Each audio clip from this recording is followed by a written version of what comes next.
Bienvenidos todos al resumen semanal de Lo Vivo en Vivo con Melanio Bar. Soy Melanio Escobar. Hoy vamos a analizar 5 temas clave que han marcado la agenda noticiosa en Venezuela. Esta semana, desde nuevas revelaciones sobre el asesinato del exteniente venezolano Ronald Ojeda hasta la designación del Tren de Aragua como grupo terrorista. Y obviamente pasando por las tácticas del régimen para manipular la narrativa política. Sin más preámbulo, aquí vamos. Comenzamos con un caso que sigue dando de qué hablar. Se cumple un año del asesinato del ex militar venezolano Ronald Ojeda en Chile y cada vez surgen más pruebas que vinculan al chavismo con este horrible crimen. El abogado de la familia de Ojeda ha asegurado que existen indicios serios que apuntan directamente al régimen de Nicolás Maduro. Pero no es solo la defensa quien lo dice. La Fiscalía chilena, el Ministerio del Interior y hasta la Policía de Investigaciones han señalado que la orden del asesinato pudo venir desde las más altas esferas del poder en Venezuela. Uno de los nombres que más resuena es el de Alexander Granco Arteaga, jefe de la Unidad de Asuntos Especiales de la Contrainteligencia Militar en Venezuela. Según las investigaciones, él habría dirigido el operativo en Santiago de Chile con la ayuda, obviamente, del Tren de Aragua, una de las bandas criminales más peligrosas del continente. Pero lo más grave es el mensaje detrás de este asesinato. Esto no fue solamente un crimen, fue un acto de intimidación. La intención era clara, decirle a la oposición venezolana que nadie está a salvo, que no importa en qué país te encuentres, si el régimen te considera una amenaza, pueden alcanzarte. Y esto plantea muchas preguntas. ¿Estamos viendo un patrón de persecución transnacional del chavismo? ¿Cómo responderán las autoridades internacionales ante estas denuncias? Veamos.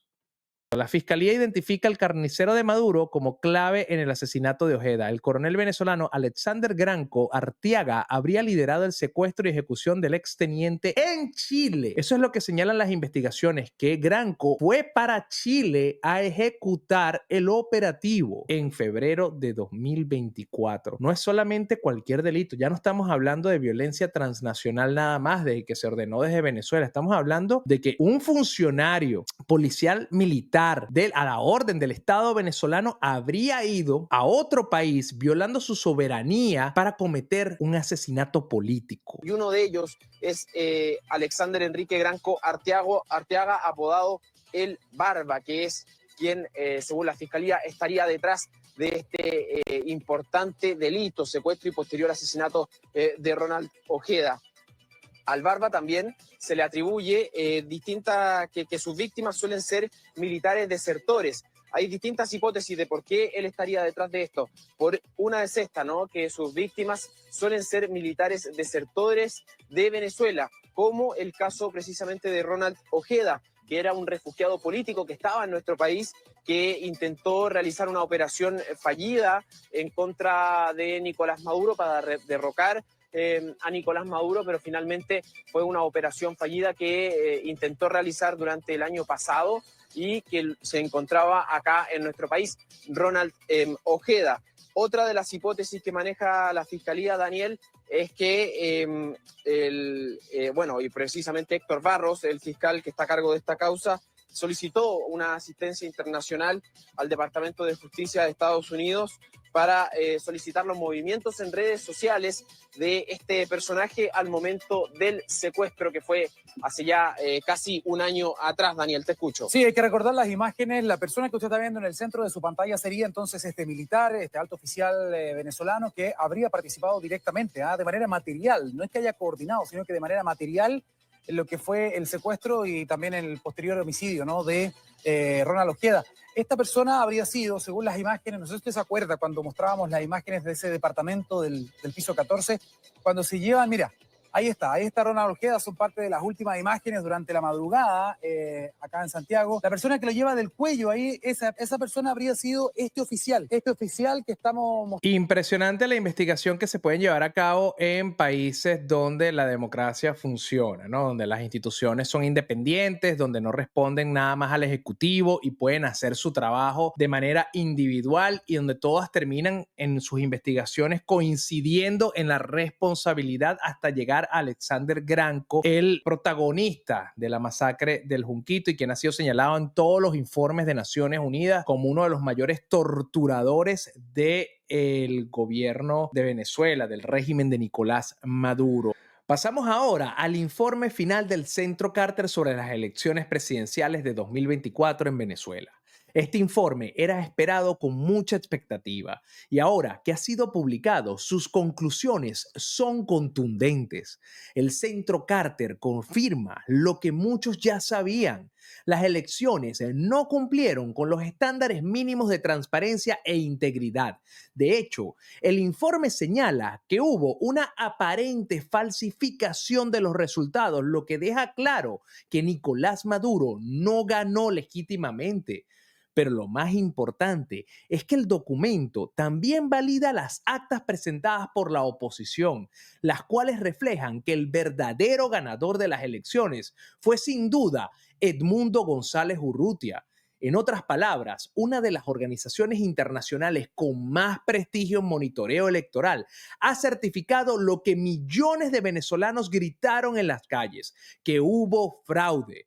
Este informe refuerza la postura de la comunidad internacional en su desconocimiento del régimen de Maduro y podría tener consecuencias importantes en futuras sanciones y medidas diplomáticas. ¿Qué sigue después de esto? Me pregunto, ¿habrá alguna acción concreta de parte de estos organismos internacionales? No lo sé.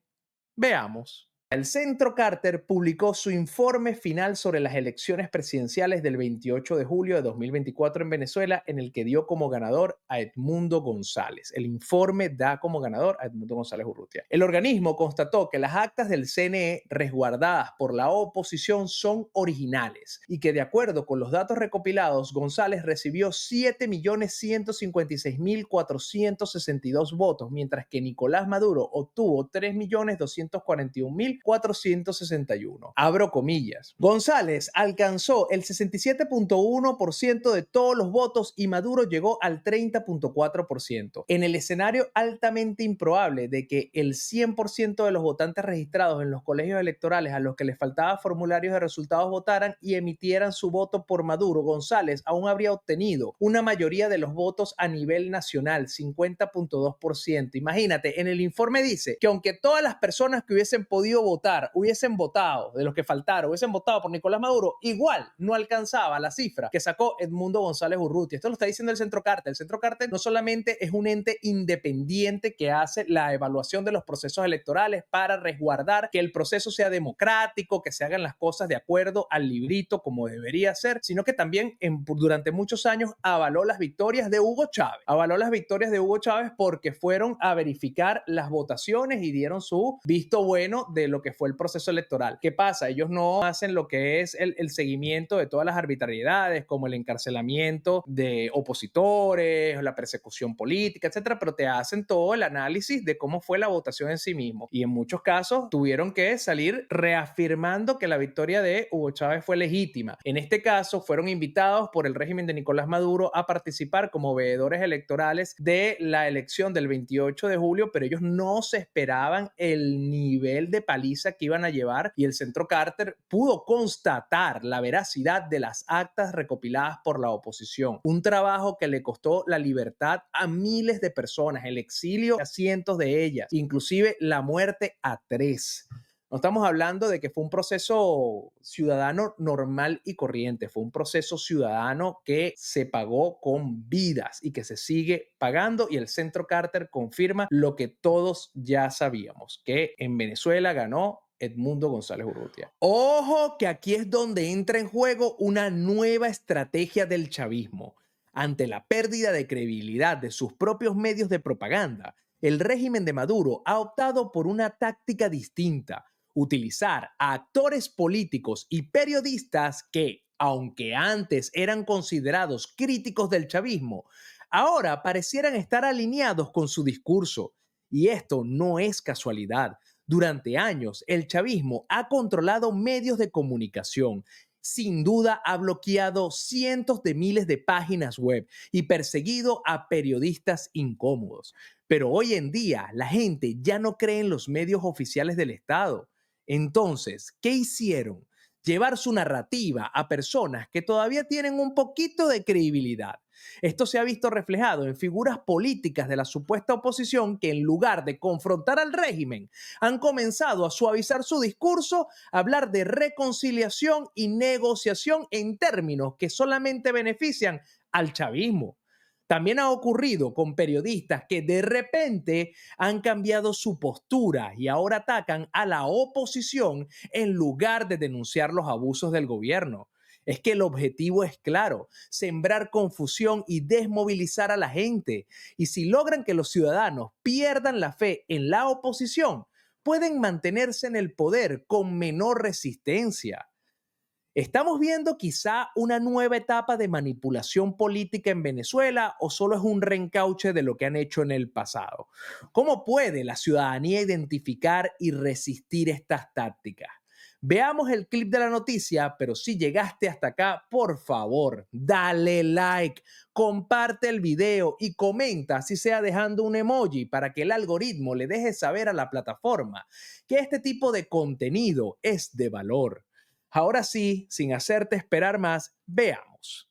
Hay algo que está pasando muy extraño. Los ataques a periodistas, a líderes políticos, a líderes sociales, si bien vienen muchos desde el chavismo, eso es algo a lo que estamos acostumbrados y preparados, están comenzando a venir desde líderes de la oposición y de líderes de opinión opositora. Está pasando al mismo tiempo que sale del aire La Hojilla, un programa que tenía como 20 años saliendo por Venezolana de Televisión. Pasa al mismo tiempo que sale Zurda Conducta de Venezolana de Televisión, que tenía aproximadamente 15 años al aire. Porque ahora las campañas de difamación, los ataques, el sembrado de dudas en la opinión pública no vienen exclusivamente del chavismo, sino de personas como Enrique Capriles Radonsky. Vamos a escuchar a Enrique Capriles sobre Edmundo González. Que yo la verdad no sé quién está asesorando a mi amigo Edmundo González,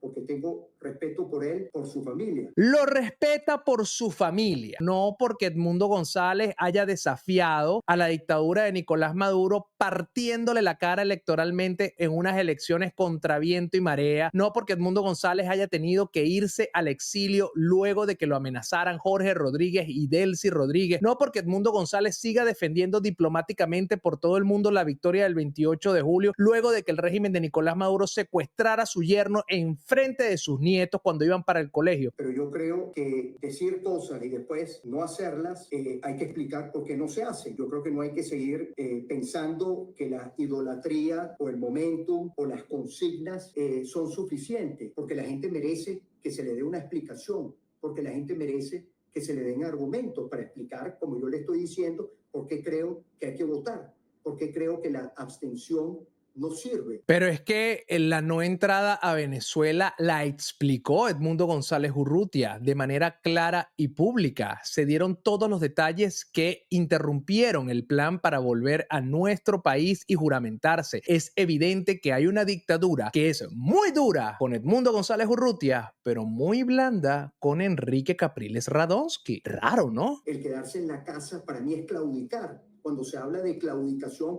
precisamente no ir a votar es claudicar. El escenario perfecto para el gobierno es que usted no haga nada. ¿Cómo se deslegitima más este gobierno? ¿Dejándole el camino libre o obligándolo a que se robe, que tenga que hacer la trampa? Bueno, por dejarte robar las elecciones en el año 2013 es que estamos en esto, y el que se dejó robar las elecciones nos está explicando que tenemos que dejar que nos roben las elecciones del 28 de julio. Lo que nos está explicando es el plan que él aplicó. Quitaron los dos programas principales de propaganda de Venezolana de Televisión. Ya la narrativa del régimen no la compra la gente a través de los acostumbrados propagandistas. La narrativa chavista está llegando al público opositor a través de caras en que confían. Es que la situación es más grave de lo que parece. Estados Unidos ha dado un paso clave en la lucha contra el crimen organizado en América Latina. El jueves, el gobierno estadounidense declaró oficialmente al Tren de Aragua como una organización terrorista. Esto no es un título simbólico. Esta designación le permite a Estados Unidos utilizar herramientas mucho más agresivas para combatir a este grupo criminal, incluyendo el uso de sanciones financieras, operaciones encubiertas y, en casos extremos, incluso el uso de drones para desarticular sus operaciones. El Tren de Aragua ha pasado de ser una banda criminal a convertirse en un poder transnacional, operando en varios países de la región y expandiendo sus actividades ilícitas que incluyen tráfico de drogas, trata de personas, secuestro y sicariato. Pero esta designación también pone al régimen de Maduro en la mira. Durante años, el chavismo ha permitido que este grupo opere dentro de Venezuela con total impunidad. ¿Qué significa ahora que los Estados Unidos los considera terroristas? Y lo más interesante, Maduro ha reaccionado pidiendo a Donald Trump que consulte informes verídicos del FBI y la DEA sobre el Tren de Aragua. Curiosamente, es la misma DEA la que ofrece $25 millones por su captura. ¿Será que está tratando de, no sé, desmarcarse del Tren de Aragua antes de que sea demasiado tarde? Veamos. Los Estados Unidos han clasificado como una organización terrorista global al Tren de Aragua. Esto lo comparte EBTV. Estados Unidos designa oficialmente al Tren de Aragua como organización terrorista. Se designó oficialmente este miércoles 19 de febrero a carteles y organizaciones criminales como el Tren de Aragua como organizaciones terroristas globales, según un documento publicado por el Government Publishing Office. La designación entra en vigor este jueves 20 de febrero cuando será publicada en el Registro Federal y ya salió en Gaceta, según está establecido en el documento que fue firmado por el secretario de Estado, Marco Rubio. En ese documento asegura que la medida fue tomada tras una revisión de los registros administrativos reunidos en este asunto y en consulta con el Procurador General y el Secretario del Tesoro. Además del Tren de Aragua, también fueron señaladas las organizaciones Mara Salvatrucha y un montón de carteles mexicanos que no pienso nombrar. Esto fue un decreto firmado por el presidente de los Estados Unidos, Donald Trump, el pasado 20 de enero cuando se juramentó en su cargo. Ahora está levantando la conversación en redes sociales de una manera muy dura, porque lo que hizo Elon Musk apenas la noticia se conoció fue retuitear esto. América hace la publicación, ¿no? Dice breaking, like como última noticia de última hora. El Departamento de Estado de los Estados Unidos bajo el presidente Trump ha oficializado la designación de los siguientes como organizaciones terroristas globales: el Tren de Aragua, MS-13 y los carteles, ¿no? A esto le hace RT Elon Musk. O sea, quien le quede duda de que Elon Musk está gobernando de la mano con Donald Trump aquí en los Estados Unidos es porque no está viendo las noticias. Lo que diga Elon Musk, él ya sabe que va a ser vinculante con las decisiones de gobierno. Cuando salió esto en Gaceta, retuiteó la Gaceta y puso: eso significa que son elegibles para ataques con drones. Dependiendo de la magnitud de la amenaza, y nosotros hemos escuchado constantemente en el discurso de Donald Trump, y a ver, todos los espectros de gobierno, Marco Rubio como el Departamento de Estado, etcétera, han sido bien vocales con la amenaza que representa el Tren de Aragua para la seguridad nacional de los Estados Unidos. Esa es la razón número uno por la cual es designada como una organización terrorista global. La número dos, que esa designación y esa clasificación de ser una amenaza para la seguridad nacional les permitiría a los Estados Unidos tener acciones militares o policiales internacionales. ¿Qué quiere quiere decir esto? Dependiendo de la magnitud de la amenaza, los Estados Unidos puede coordinar con fuerzas de otros países para capturar o eliminar a líderes de la organización, ya sea con operativos de fuerzas especiales, es decir, que les caiga el equipo SWAT o un equipo de policía militarizada muy especializada, o ataques dirigidos. Esto ya ha ocurrido en el pasado con grupos como Al-Qaeda o ISIS. Drones y ataques selectivos. En los casos más extremos, si la organización representa una amenaza global o quizás opera en zonas donde Estados Unidos tiene capacidad de actuar, se podrían emplear ataques con drones o fuerzas especiales para neutralizar objetivos estratégicos. Este tipo de acciones no se aplican siempre, no se aplican a todas las organizaciones terroristas designadas, pero estar clasificado por los Estados Unidos permite que si ellos consideran que esa acción es necesaria, la puedan hacer. No es poca cosa. A veces nosotros decimos como que, bueno, pero es solo un anuncio. Las palabras no importan tanto en la política, en los gobiernos, en las leyes, en las designaciones. Todas las palabras importan. La escogencia de las palabras es fundamental, sobre todo en países donde el Estado de Derecho existe, donde las separaciones de poderes funcionan, donde las instituciones cumplen con su trabajo, porque las palabras son las que determinan hasta dónde es el alcance de la acción que puede ejecutar un país. Y recordemos que ha sido señalado por los Estados Unidos desde el principio que Nicolás Maduro, el hombre que usurpó el poder el 10 de enero en Venezuela y que se hace llamar presidente o que tiene una presidencia de facto, como la cataloga el Partido Comunista de Venezuela, es la cabeza del Tren de Aragua, es el líder del Tren de Aragua. Entonces, mira, yo no sé, yo no me quiero adelantar a los hechos para nada, pero evidentemente las cosas en los discursos tienen relación. Y para cerrar, hablemos de un tema que ha causado mucha indignación en la comunidad venezolana, por múltiples razones. Un grupo de 177 migrantes que habían sido detenidos en la base militar de Guantánamo fueron deportados, no directamente a Venezuela, sino a Honduras y luego enviados a nuestro país. ¿Por qué estaban en Guantánamo? Bueno, porque de acuerdo a los Estados Unidos, estos migrantes tenían antecedentes criminales. Pero lo curioso acá es que ¿por qué el régimen de Venezuela no envió sus aviones de Conviasa directamente hasta los Estados Unidos? Si la primera vez que fueron a recoger a los migrantes deportados pudo aterrizar Conviasa en Texas. ¿No se supone que hay una especie de waiver que le permite a esta aerolínea sancionada por los Estados Unidos a volar hasta su territorio, sobre todo para este caso específico? Además, Guantánamo queda en Cuba. ¿No podría Conviasa viajar hasta ahí si son tan amigos? Es extraño. La verdad es que este caso pone sobre la mesa el trato que están recibiendo los migrantes venezolanos en diferentes partes del mundo. No solo enfrentan restricciones y deportaciones en países vecinos como Colombia o quizá Perú, sino que incluso en Estados Unidos son tratados como un problema de seguridad nacional.